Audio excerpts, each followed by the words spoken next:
Alors on va maintenant s'intéresser à de nouveaux usages industriels et parler sous différents formats, différentes formes, différentes filières de la décarbonation des usages industriels. On en a parlé évidemment et on pense aux productions d'ammoniac, de chimie, qui sont traditionnellement un marché historique des filières à décarboner.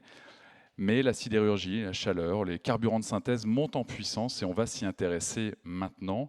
La mutualisation des usages initie des écosystèmes complets. Nous allons avoir différents exemples qui vont se succéder et différentes entreprises qui vont nous en parler à l'instant. Et on a souhaité mettre à l'honneur donc différentes séquences. Vous êtes au courant, on va les afficher si nous les avons.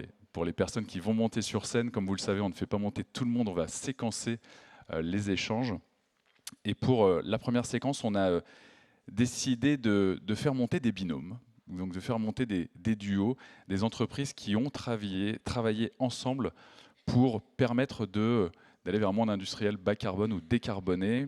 Et donc on a deux duos avec Total Energy et Engie, puis NC et Bulan, et donc le groupe NEC qui sera à distance pour la participation du directeur technique Félix Pouyan. Je vais inviter sur scène et à mes côtés nos quatre premiers panélistes. S'il vous plaît, Gloria Vendrell, vice-présidente adjointe hydrogène pour Total Energy, s'il vous plaît. Valérie Ruiz-Domingo, vice-présidente hydrogène Engie. Félix Pouyan-Lafus sera à distance pour NEC. Et Nicolas Gérez, le CEO de Bulan, qui lui est bien présent. Il est ici. Bonjour Nicolas, merci de nous rejoindre.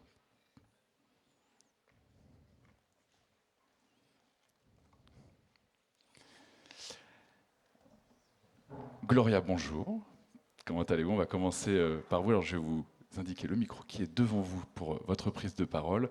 Vous êtes vice-présidente donc adjointe hydrogène pour Total Energy.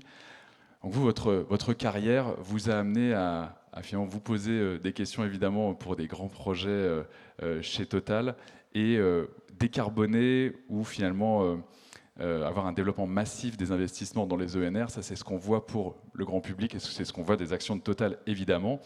C'est une réalité, mais se pose la question pour les entreprises, et pas que pour Total, pour beaucoup d'entreprises qui sont ici et qui vont participer à nos débats et qui sont dans la salle.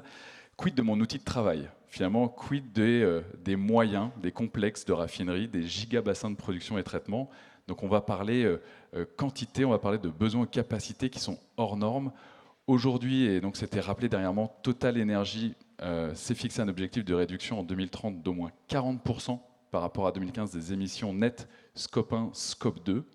Donc comment concrètement l'hydrogène accélère vos ambitions? Et on parlait en introduction de hubs qui vont être liés à cette molécule. Comment se passent finalement les développements pour Total Energy? Très bien Thomas, merci pour votre introduction. Bonjour Valérie, bonjour notre collègue de Bulan. Donc en fait moi j'ai une très courte intervention, donc on est très minuté. Elle est minutée mais il y a de l'information à donner évidemment. Donc je vais la développer autour des trois axes. Le premier axe c'est effectivement les méga-projets qui vont décarboner les raffinages. Alors pourquoi les raffinages? Les raffinages, en fait, on va pouvoir substituer l'hydrogène qu'on utilise aujourd'hui par les hydrogènes bas carbone sans CAPEX, c'est-à-dire sans investissement ou très peu d'investissement additionnel. C'est un très gros avantage du secteur raffinerie, car nos collègues industriels de l'ammoniac ou les sidérurgistes ont des contraintes bien plus importantes que les raffinages. Donc, premier élément, raffinage pourquoi? Peu d'investissement pour changer la molécule. On utilise l'hydrogène, comme vous le savez, essentiellement comme ce qu'on appelle feedstock pour désulfuriser des carburants. Alors, l'autre chose, c'est mieux comme ça? Ouais. L'autre chose, pourquoi les raffinages? C'est parce que c'est des volumes, on a des besoins énormes, des volumes très significatifs, c'est des centaines de milliers de tonnes au niveau de l'Union européenne. Et donc, ça va permettre les économies d'échelle. Vous le savez encore une fois, sur l'ammoniac et la sidérurgie, c'est des volumes même plus importants que le raffinage, mais comme je viens d'expliquer, ils ont des contraintes. On croit forte que le raffinage va en fait tirer cette demande. Alors, donc la conclusion de ces premiers axes, c'est nous nous sommes au rendez-vous et nous avons des ambitions de décarboner nos raffineries. Donc je vous affiche une petite carte avec les hubs qu'on pense qui vont se développer autour de nos raffineries et bioraffineries. Et deux, il y a quand même un risque, parce que vous le savez, aujourd'hui, l'hydrogène, c'est un marché captif. Souvent, cet hydrogène gris historique s'est développé à côté des grands consommateurs, que ce soit nous, raffineurs, ou que ce soit l'ammoniac. Donc ces risques, il faut qu'on casse, il ne faut pas que ça reste un marché captif. Et donc c'est là où il va y avoir des synergies fortes sur la construction des hubs et des infrastructures. Et donc ça, c'est mon deuxième axe de cette intervention, c'est les méga-projets qui vont permettre donc des synergies avec plein de consommateurs. Et j'ai bien compris qu'on a tous les consommateurs dans les panels. Et ces raffineries, par les volumes, vont permettre, je l'espère fortement, de développer ces hubs. Alors les hubs, deux choses. Ça permet la mutualisation, évidemment, mais ça permet, à travers cette mutualisation, des économies d'échelle. Vous savez qu'aujourd'hui, on est tous très, très challengés, on a des défis pour baisser les coûts de cet hydrogène bas carbone. Donc les économies d'échelle, la mutualisation vont être des éléments clés. C'est là aussi où ça rentre en jeu les e-carburants. Comme vous le savez, l'hydrogène est un maillon important dans la production de ces e-carburants. Les e-carburants ont beaucoup d'avantages parce que l'infra et les usages sont là. Et donc, ils vont participer à ces économies d'échelle. Deuxième chose sur les hubs, vous les voyez bien, on en a parlé hier, les hubs vont se développer soit à travers des réseaux pipe, ça c'est une chose, et vous les voyez bien par exemple aux Pays-Bas. Quand il y a Shell qui tire un pipe de 40 km entre son premier projet hydrogène et sa raffinerie, tout de suite ça crée un certain momentum.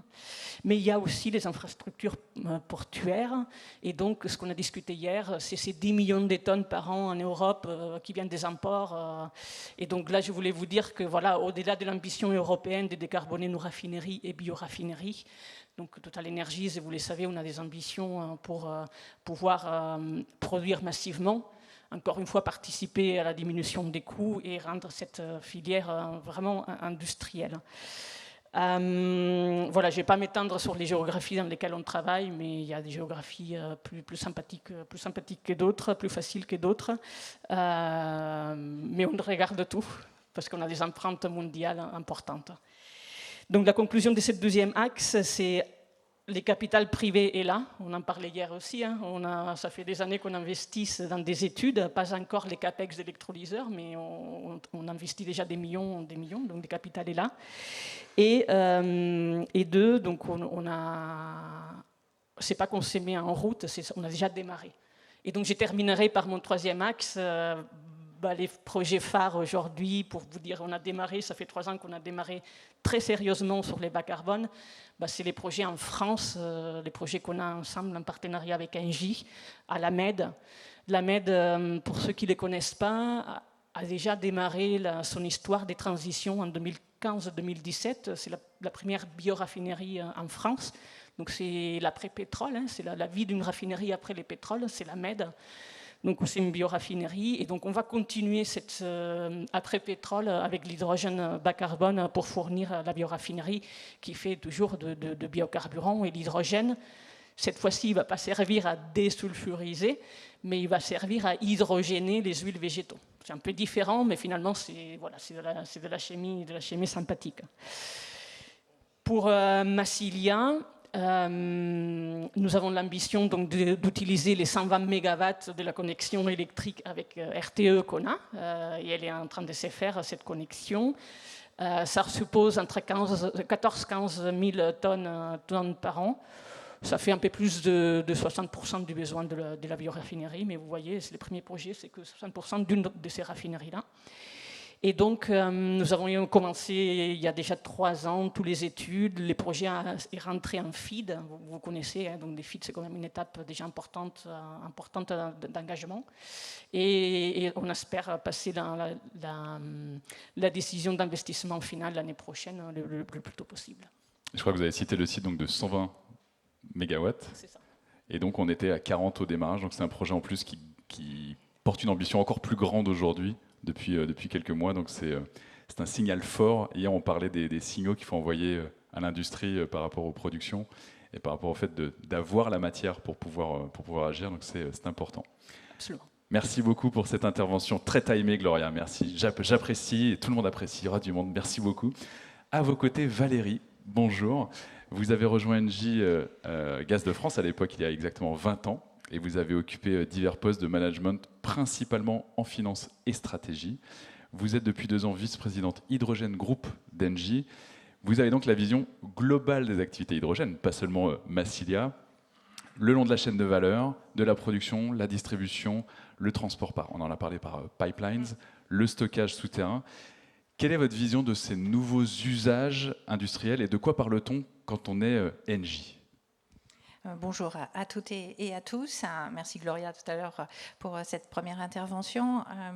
Alors, ce qu'il faut savoir, c'est que le groupe Engie est vraiment disposé sur toute la chaîne de valeur de l'hydrogène. On produit des renouvelables, on va jusqu'à la distribution et on passe effectivement par la production d'hydrogène, le transport et le stockage, vraiment sur toute la chaîne. Donc, ce qui nous donne quand même une vision du marché qui est quand même une vision. Et évidemment, tout ça, c'est avec des usages. Et quand je disais tout à l'heure distribution, on a quand même deux segments majeurs. Le premier, c'est justement aider en fin de compte les industries qu'on appelle dans notre jargon hard to abate, donc les raffineries dont parlait Gloria, mais il y a aussi en fin de compte les acéristes. Il ne faut pas oublier les producteurs d'engrais. Voilà, donc il y a quand même un certain nombre de et qui vont de toute manière subir des obligations, un RED 2, RED 3, où ils vont de toute façon être obligés de décarboner.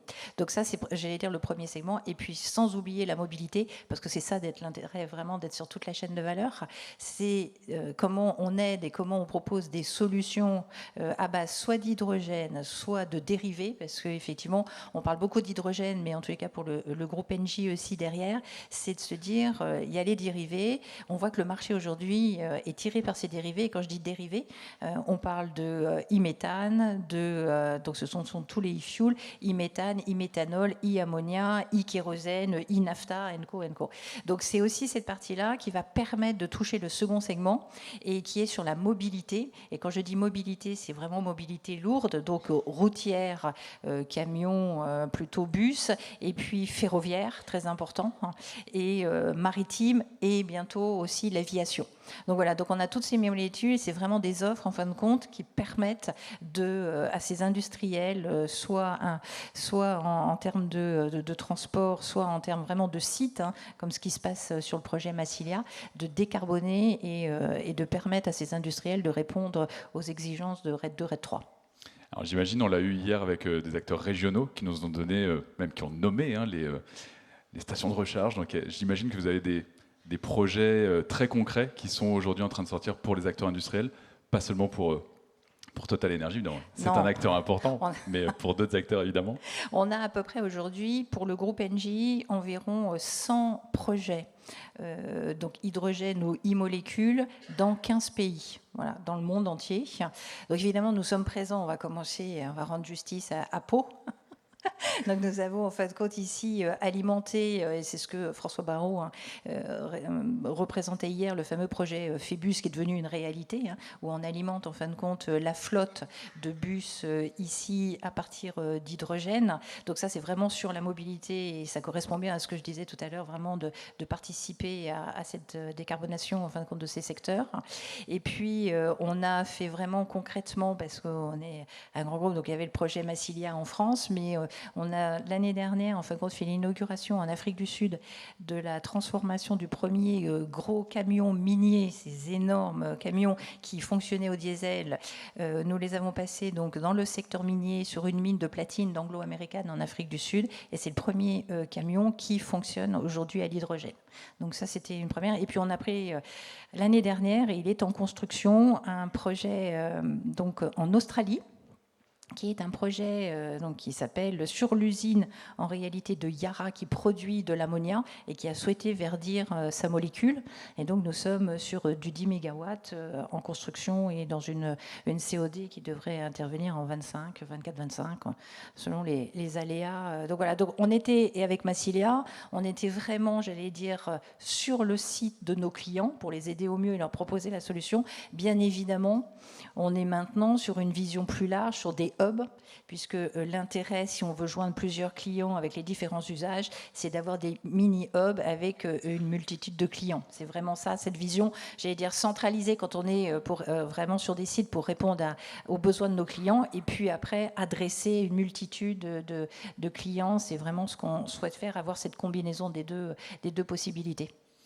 Alors, en vous écoutant, on comprend qu'Engie est sur toute la chaîne de valeur. Vous annoncez des chiffres ambitieux. J'entends aussi, comme hier, une centaine de projets. Est-ce que vous êtes dans les objectifs que vous fixez? Est-ce qu'il y a des freins ou des accélérateurs à finalement, cet impact que vous pouvez donner par vos actions et que les acteurs, sans doute industriels, attendent? Est-ce qu'on parle de freins ou d'accélérateurs plutôt financiers, niveau compétences? Qu'est-ce qui aujourd'hui permettrait de passer encore un cap pour aller encore plus vite? Alors, je reviens sur juste les 100 projets, évidemment, ils ont des maturités complètement différentes. Et sinon, des tailles sans doute différentes. Voilà, parce que le marché, quand même, n'est pas tout à fait mature. Sur l'hydrogène renouvelable ou bas carbone, je veux dire, il y a, dans les usages, et Gloria le mentionnait, il y avait, est-ce qu'on remplace pour certains industriels l'hydrogène gris par de l'hydrogène vert? Est-ce qu'on crée de nouvelles fonctions et de nouveaux usages avec les e-molécules? Voilà, tout ça, c'est quand même une maturité qui n'est pas tout à fait encore au rendez-vous. Et effectivement, il y a encore des freins. Je veux dire, la filière, elle s'est constituée depuis longtemps. Je veux dire, il y a ce dynamisme, cette multiplicité aussi des acteurs.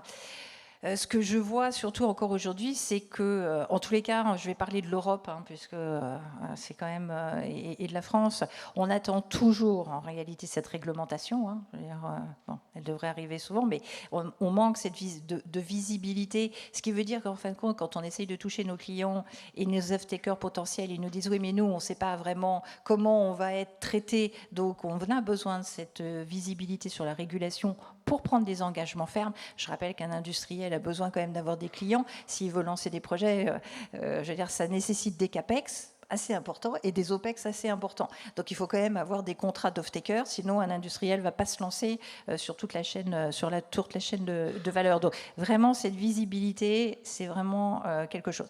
Après, ce qu'on demande, c'est que cette réglementation et cette régulation, il faut que, comme la filière est naissante, il ne faut pas, je veux dire, l'étrangler non plus, parce que sinon, il faut laisser une certaine liberté. Et on voit bien que dans les actes délégués, on a encore, même si la France va heureusement échapper à l'additionnalité et puis à la régionalité, je veux dire, on a un problème quand même sur la temporalité. Pour faire fonctionner des renouvelables, je veux dire, alors pour l'instant, ça va être un mois, et puis après, ça va passer à être une heure. C'est très, très compliqué.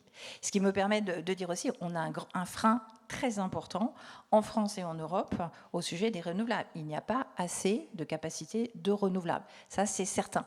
Je sais que nous, on a essayé aussi de dire qu'il faudrait que dans la politique de développement des renouvelables, en adresser peut-être, en flécher une partie pour développer la production d'hydrogène. Voilà. Ça, typiquement, ce sont des freins. Il faut aussi que les process d'obtention des financements soient plus rapides et moins complexe. Quand on dépose un projet, par exemple, pour un LIPSEI, ça met 2 ans au moment, en attendant d'avoir la réponse. Et quand on a la réponse, on ne sait même pas si on va l'avoir ou pas. Donc c'est quand même quelque chose, quand on compare à l'IRA aux États-Unis, eux ont décidé de soutenir l'offre, alors que l'Europe a décidé de soutenir la demande. Je ne dis pas qu'il y a un système qui est mieux que l'autre, pas du tout. Au contraire, il faudrait qu'en fin de compte, chaque continent puisse avoir exactement les deux. Mais vous parlez d'exécution et de vitesse dans l'exécution. Et d'exécution et de vitesse. Les Américains, quand ils vont déposer un dossier, ça va être une taxe crédit. Et le crédit d'impôt, il va s'appliquer à tout le monde. En France ou en Europe, vous déposez votre dossier pour un IPCEI, un Innovation Fund, vous n'êtes pas certain qu'à la fin, vous aurez ces financements. Donc, ce processus, cette rapidité et surtout avoir besoin des financements. Et une fois qu'on obtient des IPCEI ou des Innovation Fund, ce qui serait bien, c'est qu'on ait aussi l'argent rapidement. Parce que derrière, il faut aussi faire les projets et on voit bien que le système, en tous les cas sur les IPCEI français, Alors, il y a eu beaucoup d'argent mis sur des gigafactories, hein, c'est certain, on en avait besoin.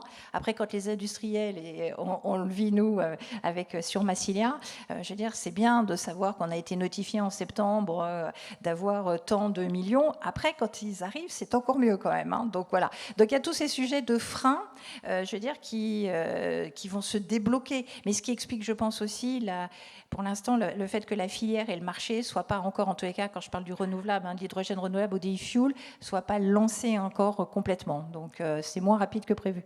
Certaine frilosité qui n'empêchera pas de libérer les potentiels si ces freins sont levés. Merci beaucoup pour votre intervention. Alors j'ai vu votre voisin, le CEO de Bulan, Nicolas Gérès, vraiment acquiescer pour pas assez de capacité et les financements qui tombent pas assez vite.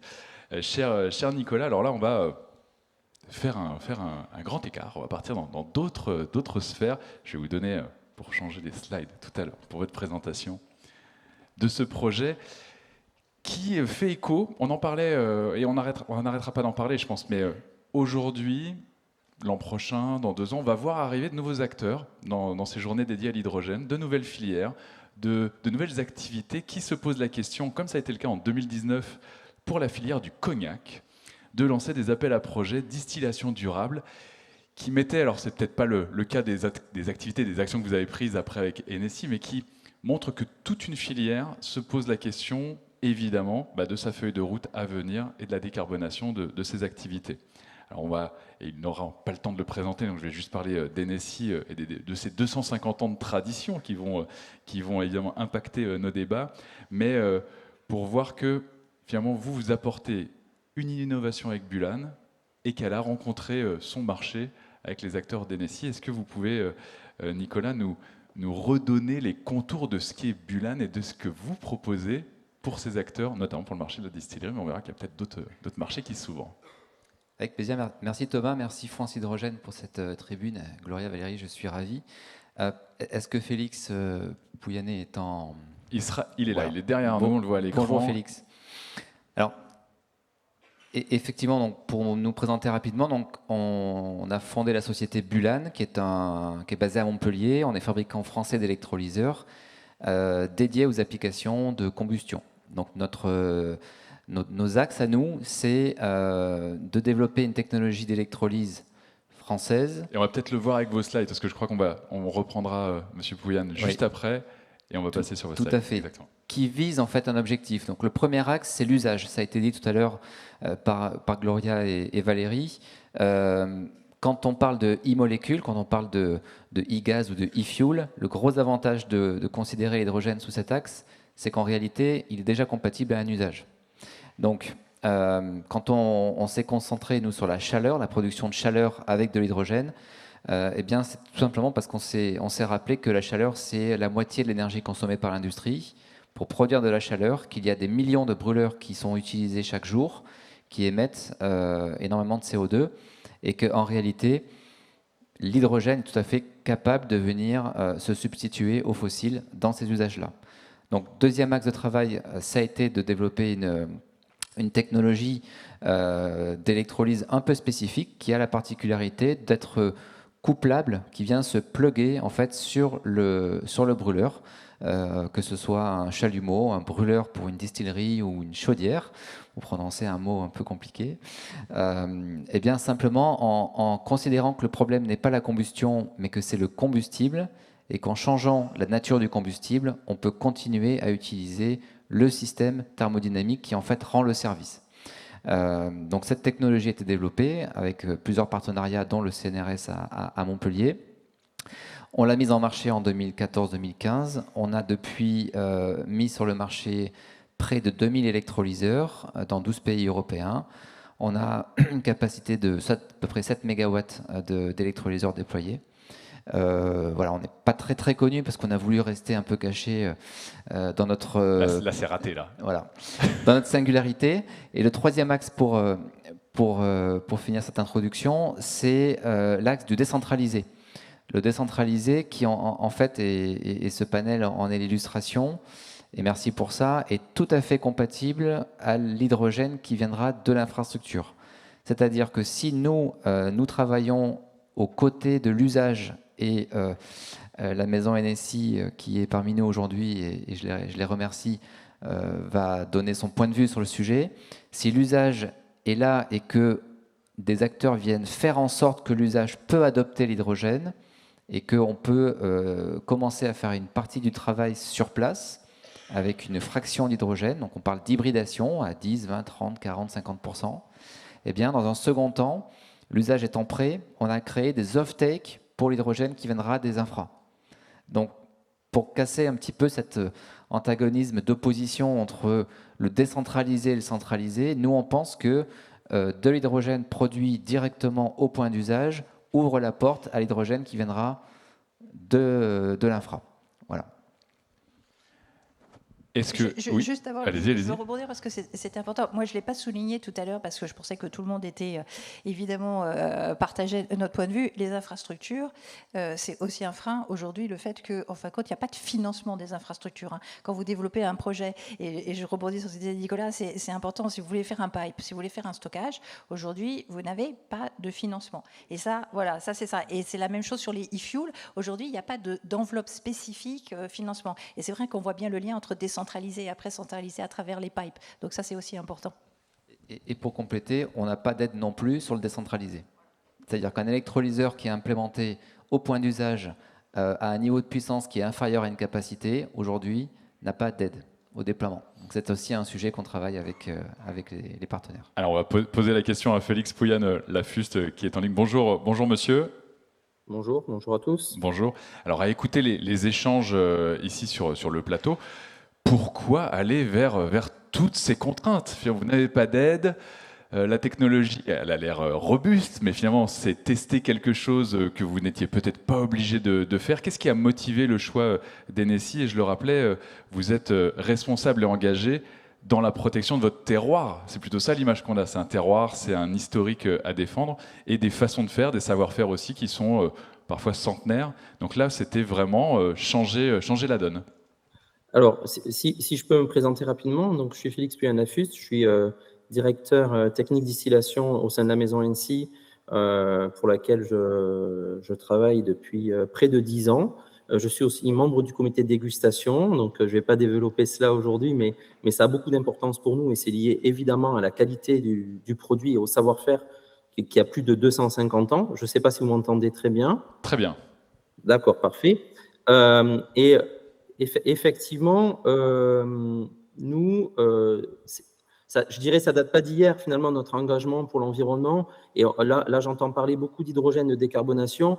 Il est bien évident que dans notre approche industrielle, nous, depuis plus de 20 ans, on cherche à réduire nos consommations avant d'aller décarboner l'énergie résiduelle, je dirais, qui reste bien sûr relativement importante. La distillation, qui est donc le cognac, c'est un spiritueux de distillation, c'est-à-dire qu'on a cette étape, on a une étape de vinification, on va distiller le vin et ensuite on va obtenir une eau de vie nouvelle qu'on fera vieillir et qu'on assemblera. Ça va très vite, mais c'est pour dire que cette étape de distillation, elle est importante du point de vue consommation énergétique puisque de tout temps, elle a utilisé des combustibles du fait que le cahier des charges de l'appellation, et là je reviens à votre question sur le terroir, nous impose à ce jour qu'il y ait une flamme sous l'alambic.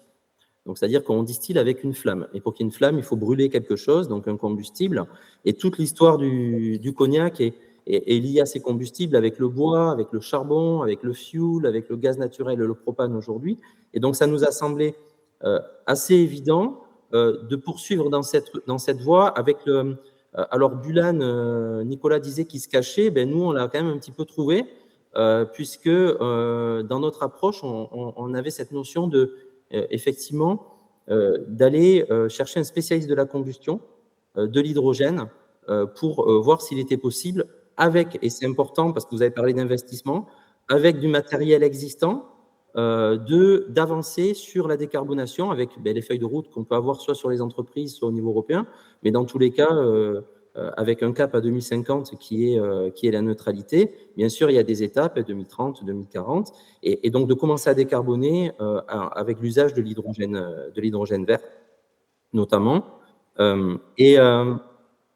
Oui? Non, pas de questions ici. Je vous laisse continuer. D'accord. Et donc, c'est en 2020 qu'on s'est rencontrés. Alors, en premier contact en 2019 et en 2020, donc avec la société Bulan. Et on a vraiment entamé une démarche de R&D commune, hein, de partenariat sur ces aspects de combustion, puisque nous, on avait bien sûr la maîtrise, je dirais, du savoir-faire, de l'usage. Et en face, il y avait la maîtrise des notions de combustion et de production d'hydrogène. Ce qui nous a paru intéressant dans le projet est forcément lié non seulement à l'usage, mais aussi à la typologie des distillateurs de la région. C'est-à-dire que nous, Hennessy, on distille dans nos murs, bien sûr, mais la majorité de nos eaux de vie proviennent d'exploitations qui sont dispersées au sein de l'appellation et qui vont avoir soit des tailles différentes. Alors, quand je dis des tailles différentes, une unité de distillation, c'est un alambic, et on peut aller de un alambic à plusieurs dizaines. Donc, c'est des tailles différentes d'exploitation. Ce sont des situations géographiques différentes. Donc, ça veut dire des exploitations qui sont soit alimentées au gaz naturel, soit au propane lorsqu'elles sont éloignées des réseaux. Donc, situation géographique différente. Des personnes qui mènent ces installations aussi différentes. Ce sont en général des viticulteurs avec plus ou moins, je dirais, d'appétence pour les technologies. Donc, il faut qu'il y ait de l'innovation, certes, mais il faut qu'il y ait beaucoup de pragmatisme. Parce qu'au final, ces solutions, ce n'est pas Hennessy qui les impose, ce sont les partenaires qui s'en emparent. Donc, nous, on regarde au travers du prisme de la simplicité, du pragmatisme, de la modularité, de la flexibilité et de l'économiquement cohérent. Voilà ce qui nous a poussé à travailler ensemble. Et donc, dans le projet, ce qui est intéressant, c'est que si on l'a fait très rapide, hein, bien sûr, on a fait de la recherche sur banc d'essai, mais sur des brûleurs existants. C'est-à-dire, on a pris les brûleurs qui existent dans notre région et on a regardé comment on pouvait injecter une part d'hydrogène, tout en maintenant la même qualité de combustion et les mêmes caractéristiques de combustion. Première étape. Deuxième étape, on a placé ce brûleur, fort de nos résultats, on a placé ce brûleur sous un alambic et on a produit dès février 2022 les premières eaux de vie nouvelles de Cognac avec une part d'hydrogène vert, environ 20-25%. C'est 20-25% de décarbonation quand même au passage. Donc, quand je parle de feuille de route, ça a vraiment du sens. Et là, on continue, c'est-à-dire qu'on va poursuivre en 2023 avec, je vous parlais de partenaires distillateurs, l'installation chez un partenaire au propane et chez un partenaire au gaz naturel d'un électrolyseur pour continuer à prendre de l'expérience sur ces sujets-là. Et on prévoit un début de déploiement pour 2025-2026 sur la partie hybridée. En parallèle, on travaille bien sûr sur le vert 100% hydrogène, hein, je le formule comme ça, qui nécessitera là forcément un peu plus de changement d'équipement. Mais bon, vous voyez, c'est une approche qui est assez simple, qui est pragmatique, et c'est ce qui fait qu'on est allé vers Bulan. Et bien sûr, on travaille aussi sur d'autres solutions, parce que toutes ces solutions sont compatibles. Si je prenais qu'un exemple, rapidement, nos distilleries sont reliées au gaz naturel, ont basculé en contrat 100% biométhane.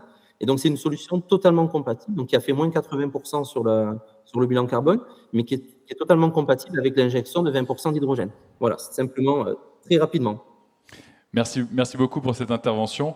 Alors, on n'a pas entendu parler de chiffres, obligatoirement, mais on imagine que ces investissements, ils sont possibles aussi parce qu'une entreprise comme Hennessy a les moyens d'aller vers ce genre d'investissement en solo, ou est-ce que vous avez cherché beaucoup de subventions, il y avait de l'aide pour vous? En fait, peut-être j'ai une slide sur le projet pour que ce soit un peu plus visuel pour tout le monde. Voilà, donc, on a développé en fait un électrolyseur sur mesure, à façon, qui est capable donc de convertir un alambic, enfin en tout cas de se plugger à un alambic. Et donc aujourd'hui, on est dans des taux d'hybridation qui sont proches de 50%. Et qui en plus c'est un électrolyseur qui a des codes esthétiques, qui va s'intégrer visuellement dans tout l'environnement. Non, on n'a pas de subvention dans ce projet, on a tout financé en fonds propres avec la maison Hennessy, à part égale. On a des vrais partenaires et c'est vraiment une très très belle histoire.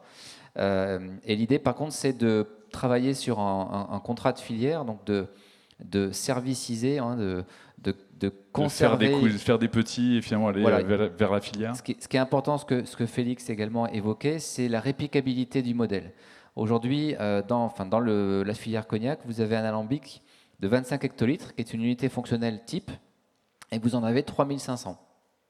Donc, ce qu'on a validé à l'échelle d'un alambic avec la maison NSI est réplicable 3500 fois. Donc, on parlerait potentiellement de 3500 électrolyseurs. Et ce qu'on cherche à faire, c'est ça aussi, c'est défendre l'industrialisation des technologies françaises par la massification du nombre de machines à produire.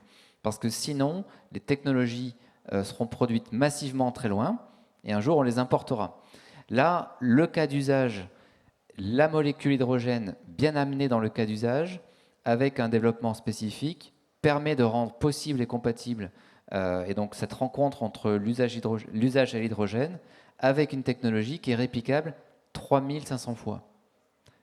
Et donc, on pourrait faire des gigafactories d'électrolyseurs, non pas en gigawatts, parce que là, on est à quelques centaines de kilowatts, mais faire des milliers d'électrolyseurs, et puis sur en plus des filières qui sont stratégiques pour notre pays, qui s'exportent, donc qui peuvent aussi rayonner à l'international.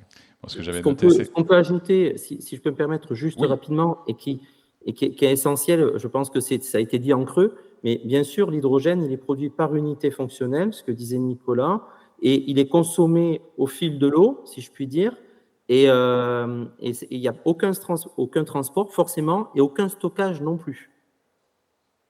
Oui, tout à fait. C'est à façon, c'est vraiment à façon. Voilà, on est sur une approche qui a aussi visé à simplifier au maximum l'ensemble de l'analyse risque et réglementaire.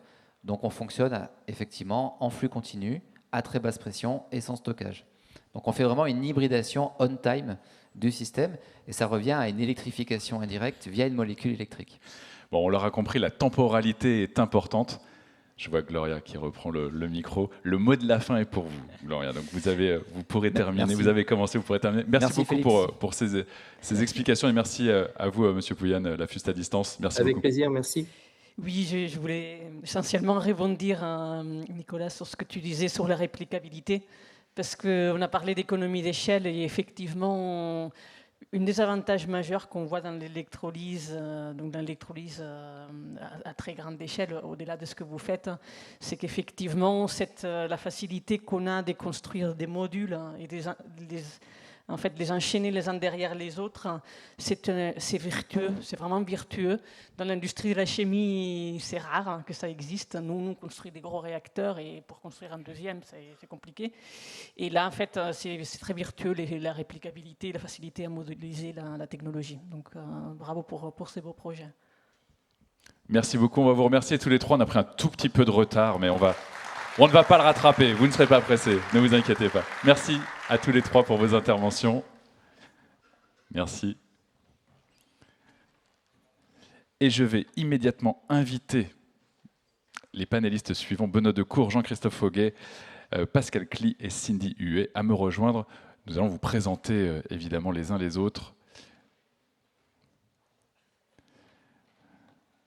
Bonjour à tous les quatre, bonjour.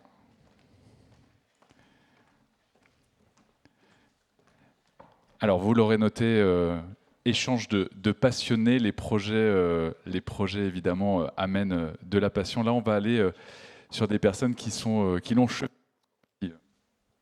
chevillé au corps aussi, cette molécule. Et on va commencer avec vous, Benoît Decour. Vous allez prendre la parole donc, pour Élise Énergie. Alors, vous concevez, développez, vous financez, vous construisez, vous exploitez. Donc, si on parle de A à Z, c'est vous qu'il faut venir voir pour la production de molécules bas carbone. Vous allez nous parler des applications et de certains exemples, mais pour vous, effectivement, ce que vous avez pu expérimenter auparavant, biométhane, éolien et solaire, peut s'appliquer ou s'applique peut-être différemment. Vous allez nous en parler à l'hydrogène, mais en tout cas, l'appétence est là et les projets sont à développer.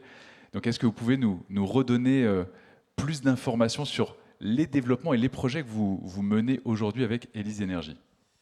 Oui, d'abord, merci et bonjour à toutes et à tous. On est très heureux d'être ici aujourd'hui et particulièrement d'être ici à Pau, parce que c'est un territoire important pour Élise Énergie, comme vous allez le voir. Donc, merci à France Hydrogène et à Territoire d'Industrie Lac Potarbes. Peut-être quelques mots, effectivement, sur Élise Énergie, très brièvement, pour celles et ceux qui ne nous connaissent pas.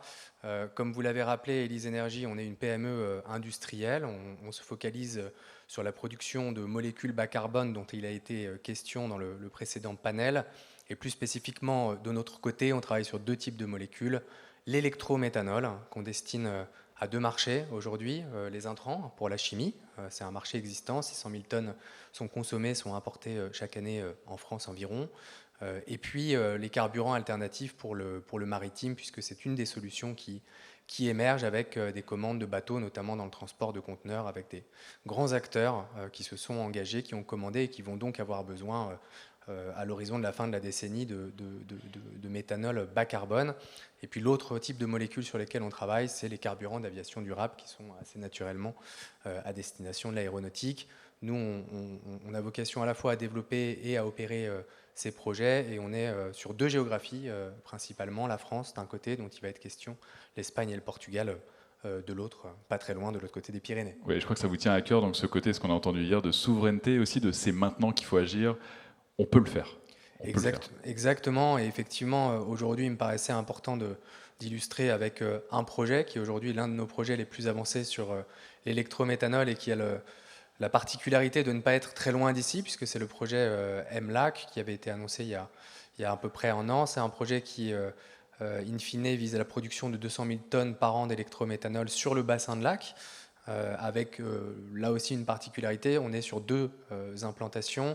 Une implantation pour la production d'hydrogène par électrolyse de l'eau sur Pardis, avec une implantation sur le GIP Chempark, et puis l'autre partie sur la partie CCU, donc à la fois captage du carbone, valorisation du carbone, méthanolation et distillation, différente de celle d'ENSI, mais distillation quand même pour aboutir à la pureté recherchée, qui est sur Induslac.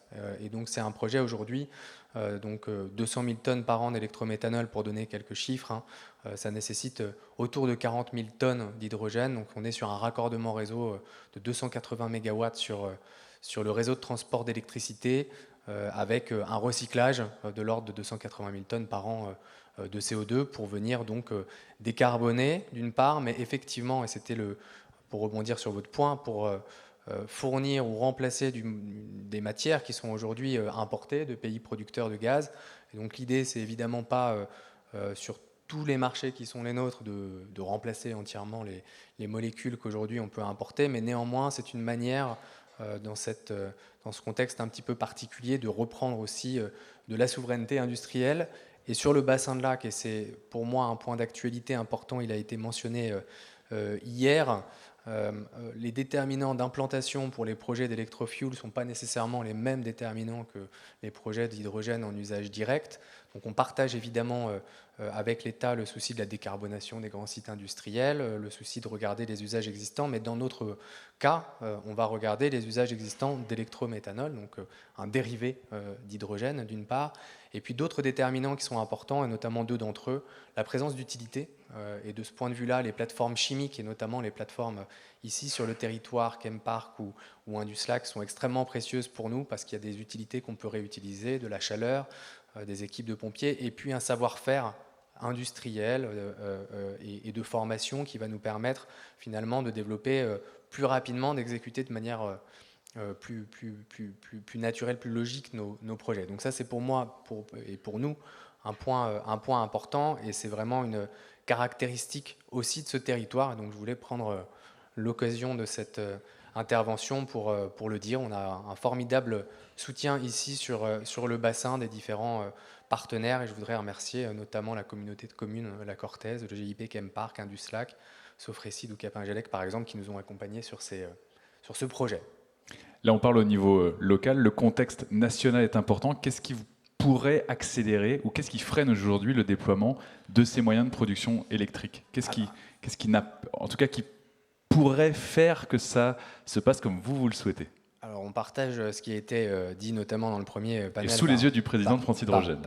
Par Valérie. Hein, donc je pense que l'essentiel est partagé par la filière. De notre côté, en tout cas, on voit quand même avec plaisir le fait que la réglementation, sans être parfaite, commence à arriver. Elle était longtemps attendue, et on voit le bout de chaîne, donc c'est une bonne nouvelle. Elle nous semble imparfaite, mais permettent quand même de qualifier les projets qu'on peut avoir ici en France sur les molécules qu'on a, et notamment la place et la particularité du mix électrique français, qui est reconnu partiellement, mais néanmoins par cette réglementation. Et maintenant, on attend la suite. Donc d'abord la transposition dans les lois nationale. Et puis, pour les e-fuels, et je pense que c'est le cas pour l'hydrogène aussi, la mère de toutes les batailles, qui est l'électricité.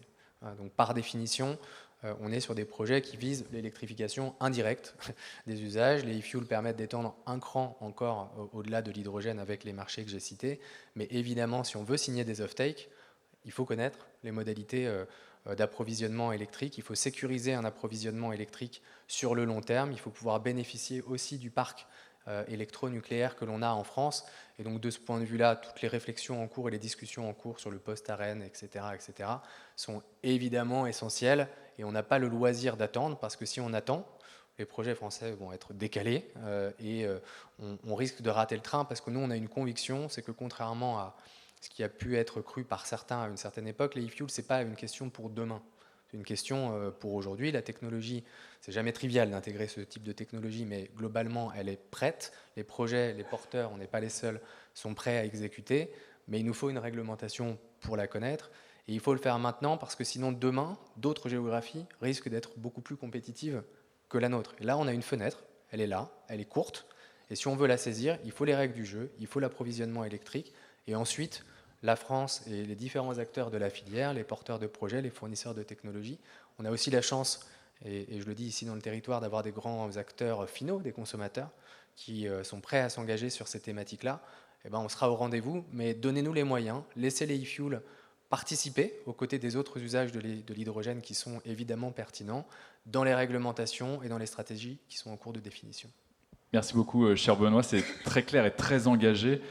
Comme sans doute votre voisin qui va prendre la parole dans quelques secondes, Jean-Christophe Auguet. Il y a de cela 3 semaines, à Biarritz, l'Aerospace Valley se réunissait et la principale intervention était donnée par les dirigeants de Dassault, Safran, Airbus, Thales. Ils nous annonçaient la réponse à l'article 301, donc de cette fameuse loi climat et résilience, la feuille de route de l'aéronautique et ces engagements, cette volonté, elle est là. Clairement, elle est annoncée par la filière tout entière. Et donc, pour ce qui est de la feuille de route, et on l'entendait aussi dans les mots de Benoît juste avant, c'est pour changer un avion, c'est plutôt 15 ans, 15-20 ans, pour vraiment arriver justement à arriver sur les tarmacs. Alors que pour le fuel, et les e-fuels et le SAF dans l'aéronautique, ça peut aller beaucoup plus vite. Donc on aimerait vous entendre, vous avez... était chez Airbus maintenant depuis de nombreuses années, mais vous êtes le développeur d'infrastructures hydrogène dans l'écosystème, donc on en parlera cet après-midi aussi, de l'avion zéro émission. Donc c'est quelque chose qui est connu évidemment chez Airbus et grâce à vous. Ces différents projets, ils ont lieu avec Airbus, mais aussi avec toutes les structures aéroportuaires. Donc on en a parlé aussi plusieurs fois, la poule et l'œuf, il faut absolument qu'Airbus impulse pour qu'il y ait les installations au bon moment et les hubs hydrogène pour les futurs avions là où ils seront nécessaires. Donc on a envie de vous entendre sur ces développements et le développement notamment de cette filière qui doit décarboner, qui a une feuille de route très ambitieuse. Et vous allez nous montrer ça à l'écran tout de suite, notamment avec votre première slide qui a été présentée peut-être trop souvent pour vous, parce que c'est toujours la même courbe qu'on voit. Mais pour les acteurs ici qui sont tout secteur, c'est important de rappeler sans doute cet engagement via la feuille de route à l'article 301. Très bien, merci beaucoup Thomas pour cette introduction. Très heureux d'être ici également. Bonjour à toutes et tous. Est-ce que ça fonctionne? Oui. Alors non, je ne suis pas finalement depuis de très nombreuses années chez Airbus. C'est plutôt récent, mais c'est pas grave. Décembre 2001, j'avais vu un autre chiffre. Très bien. Effectivement, on présente ici un petit peu la feuille de route de l'industrie aéronautique mondiale qui s'est mis d'accord en 2021 et conformément aux accords de Paris sur une roadmap pour une neutralité carbone d'ici 2050. Et cela va passer par finalement de nombreux leviers. On en a identifié au moins 4. Donc Airbus est partie prenante de ce groupe de travail. Il est vrai qu'un des premiers leviers pour décarboner l'aviation, ce sera les ruptures technologiques et les améliorations des performances. C'est ce qui se fait déjà sur tous les appareils qui sortent de nos lignes d'assemblage. On a allégé les masses des appareils, on a diminué de façon significative les consommations et donc les émissions de CO2. On a également un programme ambitieux d'avions à hydrogène, donc sous le programme ZEROi, donc qui va nécessiter lui aussi effectivement des quantités d'hydrogène importantes sous forme liquide. donc ce qui amène aussi une autre complexité. Je ne vais pas trop en parler maintenant parce que ce sera développé dans un atelier cet après-midi par mon collègue Julien Lambert. Les autres leviers que l'on a, le deuxième levier et sûrement le plus important, c'est effectivement l'utilisation des carburants durables, donc soit les CAD en français ou les SAF en anglais. Et comme vous le disiez, c'est des choses qui existent déjà aujourd'hui. Pour faire un nouveau programme d'avion sur une nouvelle rupture technologique comme l'hydrogène, ça va prendre du temps. On vise une mise en service en 2035. Par contre, l'utilisation de SAF, qui sont des carburants liquides, que ce soit des bio-SAF ou des carburants de synthèse type PTL, ça peut exister déjà et on peut déjà en incorporer. Voilà, effectivement, aujourd'hui, les avions que l'on produit peuvent incorporer 50% de SAF déjà. Alors aujourd'hui, l'utilisation de SAF est beaucoup moindre en réalité, surtout pour des histoires d'infrastructure et des histoires de coûts encore. Il va falloir diminuer les coûts de production de ces SAF. Et l'ambition d'Airbus et les programmes qui sont mis en route actuellement, c'est pour que nos avions puissent utiliser 100% de SAF d'ici 2030. Donc ça nécessite des travaux qui sont en cours avec les différents motoristes et ça nécessite aussi beaucoup de travaux de certification, puisque là, il faut que cela soit certifié en termes de fonctionnalité, en termes de sécurité, en Europe avec l'EASA, aux États-Unis avec la FAA, enfin tous les organismes de certification. Donc ça, c'est un travail important. Ça, c'est sur l'aspect technique et technologique. Et ces SAF sont vraiment importants puisque sur le cycle de vie, on peut diminuer les émissions de CO2 sur toute la chaîne de 80%. Donc il restera encore 20% aussi, si on parle sur une analyse uniquement sectorielle aviation, 20% à compenser. On a d'autres leviers pour ça, par exemple la capture directe du carbone dans l'air, ce qui est un autre levier. Et aujourd'hui, sur les SAF, on s'emploie beaucoup à créer des partenariats et des coalitions, des consortiums, pour que l'on puisse arriver à une filière de production qui puisse amener des volumes significatifs et ainsi diminuer les coûts. Donc là, il y a beaucoup de travail à faire là-dessus et ça, on s'y attache énormément. Ici, voilà, on présente un slide que vous connaissez peut-être déjà, mais l'idée, c'était un petit peu de faire la distinction entre bio-SAF, donc SAF d'origine biogénique, que ce soit par de la biomasse ou par les procédés à partir de sucre et d'amidon pour faire des procédés d'alcool to jet, pardon. Et un des principaux procédés qui nous intéresse, c'est le Power to Liquid, ou e-fuel, parce que lui, il va nécessiter donc de l'hydrogène vert en grosse quantité, puisqu'on a besoin d'à peu près d'un demi-kilo d'hydrogène pour faire 1 kilo de SAF PTL, et du CO2. Et ce CO2, la vision, il faut qu'il soit le plus propre possible. On peut avoir du CO2 point source, donc utiliser de l'industrie en général, sûrement pendant une phase de transition. Il peut aussi être de sources biogéniques, récupérées sur des centrales biomasse par exemple, et il peut aussi être capté dans l'air, donc par des procédés de direct air carbone, une filière sur laquelle Airbus s'implique assez fortement. Donc là, vous avez une petite image du procédé qui lui est assez complexe. Il faut transformer le CO2 en CO.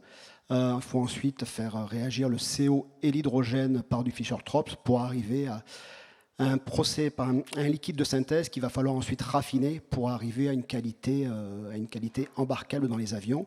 Donc là, il y a un niveau de maturité qui est encore en train de monter, mais il y a encore du travail là-dessus pour arriver à des choses qui soient aussi, comme je disais, économiquement viables. Et c'est pour ça aussi que les compétences, pour avoir travaillé chez Safra et Lyon avant, c'est des compétences aussi qui n'étaient pas obligatoirement présentes dans les groupes comme Airbus il y a 10-15 ans. Il n'y avait pas de spécialistes hydrogène à ce moment-là. Donc là, ce sont de nouveaux secteurs aussi qui se créent à l'intérieur d'Airbus, j'imagine, oui, pour pouvoir impulser sur toute la filière. Exactement, oui. Alors là, je déborde un peu peut-être de l'intervention, mais effectivement, sur le programme 0i, il y a aujourd'hui beaucoup de monde. Et les volumes sont énormes. Ouais. Ouais. Si je reviens un petit peu sur un ordre de grandeur des SAF, donc il y a plusieurs mandats, il y a plusieurs obligations qui sont en train de se mettre en place. Il y a des mandats européens qui obligent maintenant à des incorporations de SAF progressifs alors, la loi va jusqu'en 2050, là. Si on en vient au PTL, les incorporations de PTL, les obligations, je pense que c'est 5% en 2030 et 35% en 2050. Et ici, voilà, on a un petit peu une vue pareille de l'association ATAG qui a été donnée. Je pense que le chiffre à retenir, c'est qu'au minimum, il faudra 330 millions de tonnes de SAF en 2050, dont à peu près la moitié seront du PTL. Et je donnais tout à l'heure un peu le rapport de conversion de l'hydrogène pour produire du PTL. Ça fait beaucoup, donc ça fait beaucoup d'hydrogène à produire, beaucoup d'électricité renouvelable également à produire. Et donc, un des messages que l'on peut livrer à la filière, c'est que, voilà, il va falloir de l'hydrogène liquide pour l'avion pur hydrogène, mais il va falloir avant ça aussi une infrastructure hydrogène gazeux et des quantités importantes. C'est clair. Merci beaucoup, c'est très clair. Et donc pour je voudrais les engagements quand même, parce qu'on est ici évidemment je voudrais au cœur de ce territoire Lac-Potard, donc on est entre deux régions. Vous vouliez nous parler d'Occitanie. Voilà. Je voudrais juste terminer un petit peu par une déclaration commune qui s'est concrétisée en un projet là, lancé en janvier 2023 en Occitanie, avec le concours d'Airbus, d'ATR, de l'Aerospace Valley, de l'aéroport ATB Toulouse-Blagnac et de la préfecture et de la région d'Occitanie. Donc un projet SAF qui est là pour développer une filière régionale d'approvisionnement des écosystèmes aéroportuaires en Occitanie, développer une filière de SAF, engager de nombreux, enfin en tout cas différents partenaires aujourd'hui qui sont plutôt des pétroliers historiques, mais les impliquer dans la production locale pour incorporer des SAF d'ici, alors on a des objectifs d'ici 2030, et un des grands axes de ce consortium, c'est d'être plus ambitieux que les mandats européens. Donc dans les objectifs, on a notamment de pouvoir produire 60 000 tonnes de SAF en 2025. Et je terminerai là-dessus. Belle ambition, une ambition en tout cas de ne pas rater ce virage pour Airbus. Je vais donner la parole à votre presque voisin Pascal Cly. Vous êtes engagé, vous directement, votre rôle, on en a parlé tout à l'heure, c'est cette feuille de route. Et votre rôle, c'est d'appliquer cette feuille de route chez Daher. Donc on connaît bien ici, entreprise basée à Tarbes. Pour un avionneur de la taille de Daher. Daher, on a l'habitude de vous retrouver, donc là on voit l'image qui s'affiche. On voit plutôt dans des événements plutôt liés à Mael, donc l'aviation légère décarbonée.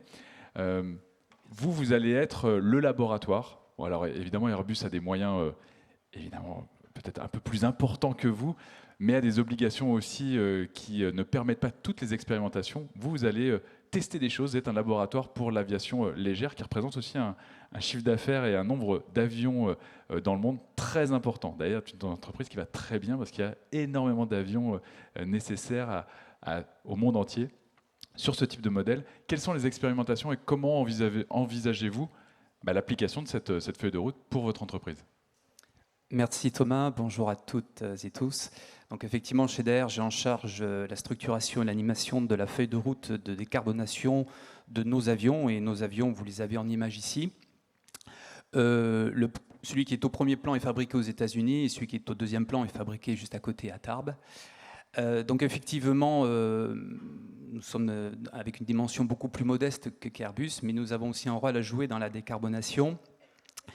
Et comme l'a dit mon collègue d'Airbus, effectivement, le levier principal de décarbonation de l'aviation, que ce soit des petits ou des gros avions, ça sera donc l'utilisation des carburants durables. Donc ça, nous l'avons dit. Je rajouterai peut-être quelque chose, c'est qu'effectivement, si l'hydrogène est importante pour la fabrication des carburants purement synthétiques à partir de carbone, l'hydrogène est aussi intéressante pour booster le rendement des carburants durables faits à partir de biomasse. On arrive globalement à doubler le rendement. Donc l'hydrogène a aussi une application lorsqu'on veut faire du carburant durable à partir de la biomasse. Voilà.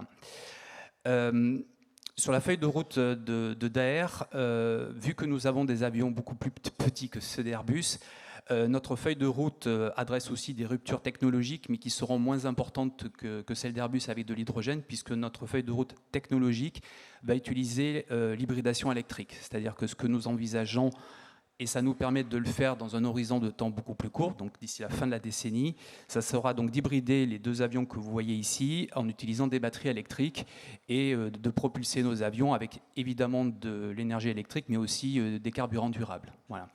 Donc, pour nous, l'utilisation de l'hydrogène est indirecte, en tout cas dans un premier temps, puisqu'elle sera juste utilisée pour la production des SAF. En revanche, une fois de plus, le nerf de la guerre, c'est bien la production d'électricité, dite bas carbone.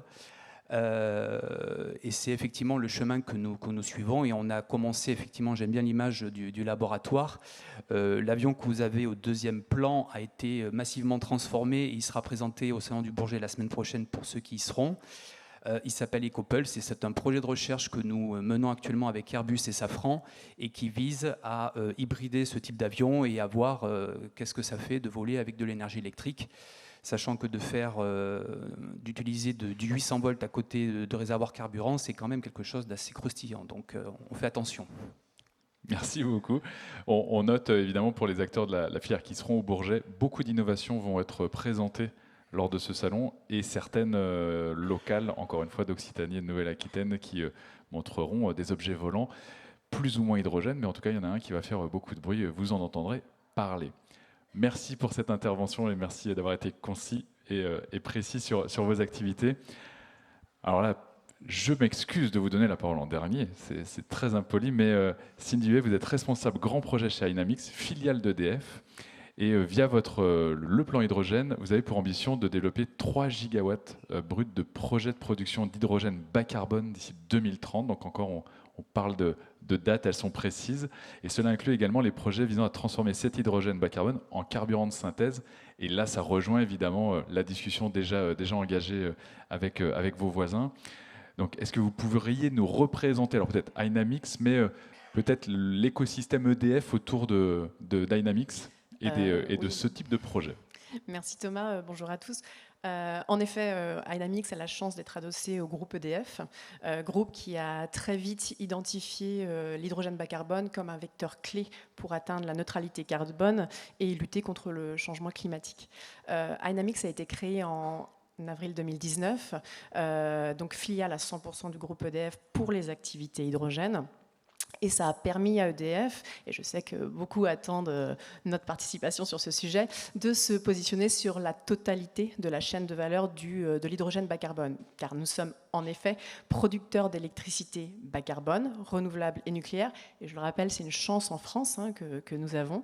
Et grâce au savoir-faire Dynamics, nous sommes également investisseurs, producteurs d'hydrogène bas carbone et exploitants mainteneurs.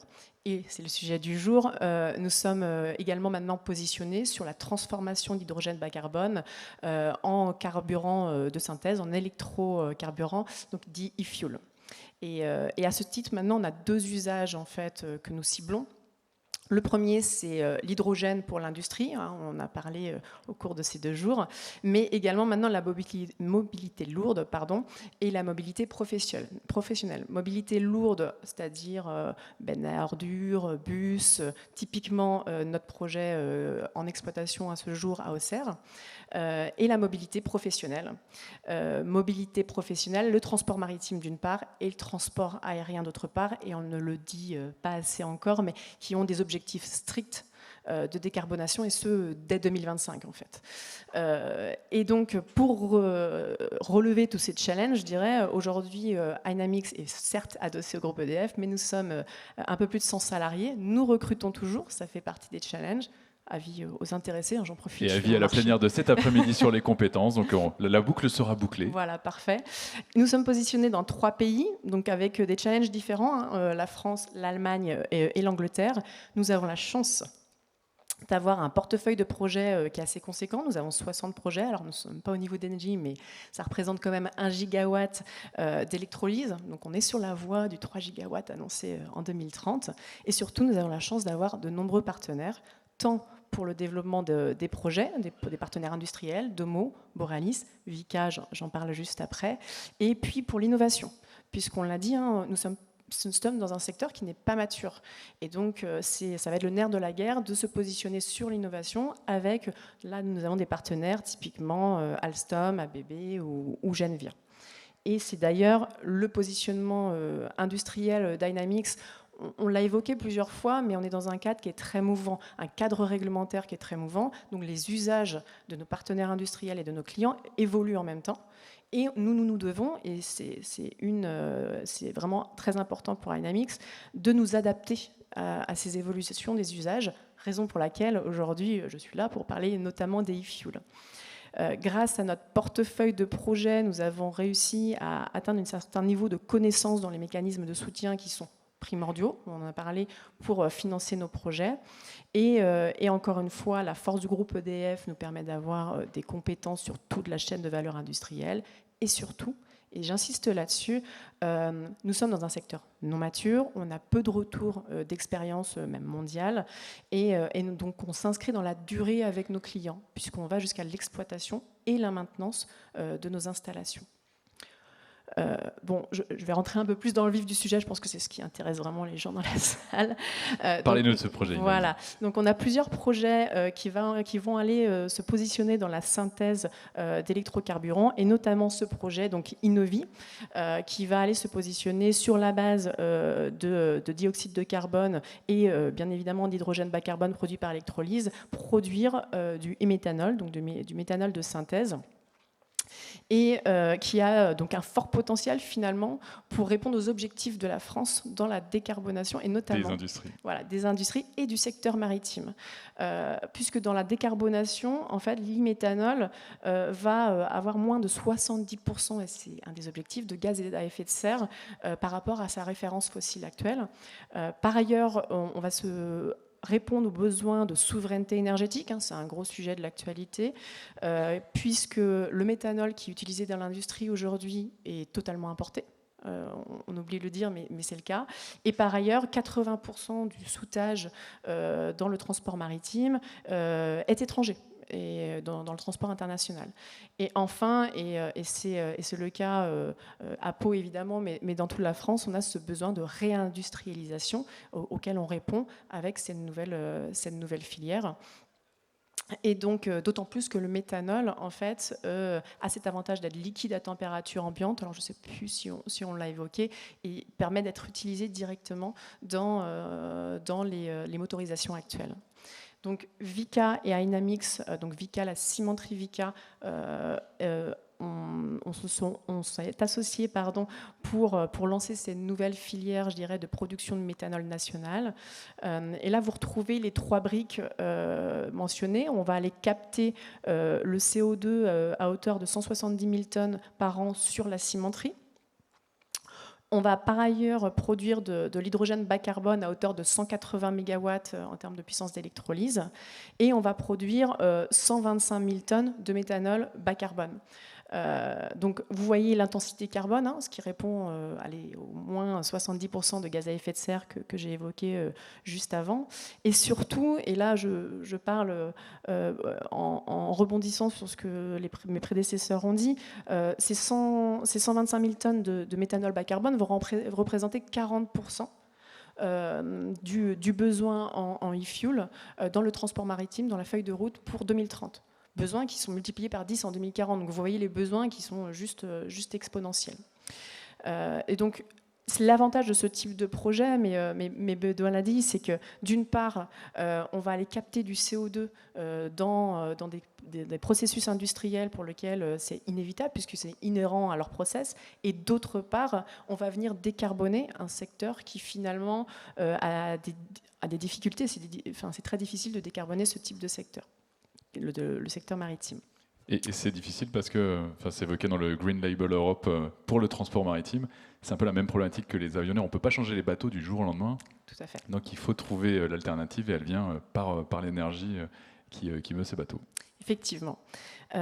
Et donc, on a l'avantage sur ce projet, donc on a fini le pré-FEED, les études conceptuelles, donc on est relativement bien avancé. On est dans le choix des technologies finales et on envisage une mise en service commerciale en 2028, sachant qu'on a eu la chance d'avoir été sélectionné par l'État pour avoir dans le programme de subvention du secteur hydrogène, donc l'IPCEI. Sachant qu'on a les défis qui sont relatifs à ce type de programme qu'on a déjà évoqué, avec le dynamisme associé qui peut se laisser attendre de temps en temps. On a d'autres projets. Nous n'avons pas qu'Innovi, je tiens à le souligner. On a également un projet similaire de 500 MW en Allemagne qui vient directement se sourcer cette fois-ci sur l'éolien offshore, mais avec une production de méthanol. Et on se positionne également sur le e-kérosène, puisqu'on a un autre projet de puissance équivalente en termes d'électrolyse à Innovi, mais cette fois-ci pour produire de l'e-kérosène. Voilà. Merci beaucoup. C'est ce que j'allais voir sur la filière, l'accélération possible, les freins. Est-ce qu'aujourd'hui, alors ça a déjà été évoqué, mais est-ce qu'il y a des freins particuliers à vos activités et le type de projet que vous menez? On voit que c'est évidemment avec l'aide de certains financements. Est-ce qu'il y a d'autres freins ou d'autres accélérateurs pour vous? Je pense que nos freins sont relativement similaires pour tous les acteurs et c'est très bien que je fasse la conclusion du coup. Mais s'il vous plaît, donc effectivement, on a ce besoin aujourd'hui d'accélérer sur un secteur qui est non mature techniquement parlant. Et donc on doit à la fois se positionner sur des développements technologiques, mais pour toutes les briques évoquées, c'est-à-dire à la fois pour la capture de CO2 que pour l'électrolyse, et tout en développant nos projets. Donc ça, c'est quand même un frein et c'est un vrai challenge pour nous au quotidien. A fortiori, en parallèle de ça, on a la formation et les compétences pour tous les acteurs qu'on doit faire monter en compétences, surtout sur des produits qui sont finalement assez délicats. L'hydrogène, ça reste très délicat. On a un besoin de soutien public, comme dans tout secteur d'activité, notamment dans l'énergie qui est naissant. On a un véritable besoin de soutien public pour être compétitif sur le marché. Et enfin, on a un vrai besoin, et c'est un besoin que l'on a collectivement, d'avoir une politique industrielle et un cadre réglementaire qui nous accompagne pour aller très vite dans cette émergence des e-fuels. Et aujourd'hui, c'est vrai que c'est un peu difficile, et Valérie le disait à juste titre, si on n'est pas au rendez-vous, on le sera ailleurs dans le monde. Merci beaucoup, merci à tous les quatre. Je note un mot important et on va vous applaudir juste après, c'est le mot délicat. Ce sont des sujets délicats. Et un des sujets qui ne doit pas être oublié, parce que là, il sera moins lié aux machines, aux process et autres on va dire, fonctionnalités matérielles, ce sont les compétences. On va les traiter cet après-midi, et donc je vous invite vraiment tous à être là pour la table ronde qui sera proposée en plénière ici autour des compétences. Mais merci en tout cas à tous les quatre de vos interventions, des projets proposés et des... Merci beaucoup.